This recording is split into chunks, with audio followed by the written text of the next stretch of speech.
So for the murder case in Idaho where Brian Koberger was arrested, they released the probable cause affidavit today.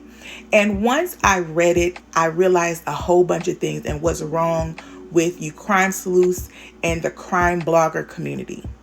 So I love a good crime show like anyone else. When it comes to Keith Morrison and a Dateline, honey, I'm going to watch it for hours, right?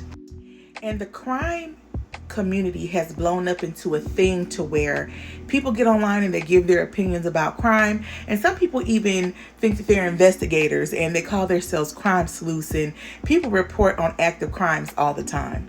In this case, so many people thought they were so smart that they began to insult the police in this case, saying that this case was cold. The police didn't know what they were doing.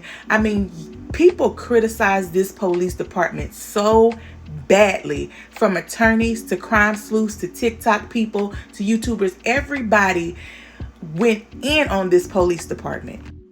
Only for this affidavit to come out today, and it shows that the police knew exactly what they were doing from the moment that they stepped onto this crime scene.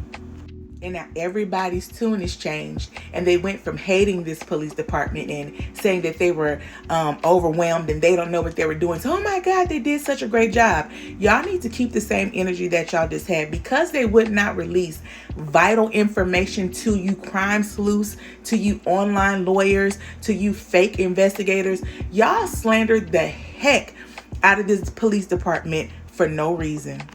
I mean, y'all even convinced the families that the police didn't know what they were doing because they wouldn't give you all information, had them spending money hiring private investigators when it was not needed.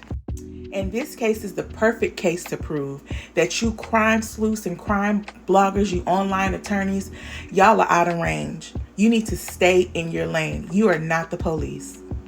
You know, with this affidavit coming out, it just proves that this police department did exactly what they were supposed to do by withholding very vital information, because it's not for clicks and views for them. It's not for a check for them. It's not to get followers for them. It was always about justice for these four.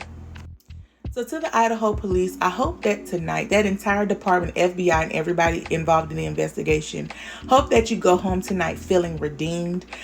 You probably always felt redeemed. You probably always knew what you were doing. But in the public, I hope that you pick your heads up and you know that you did the exact right thing, because the focus for you all was always justice for these four and their families.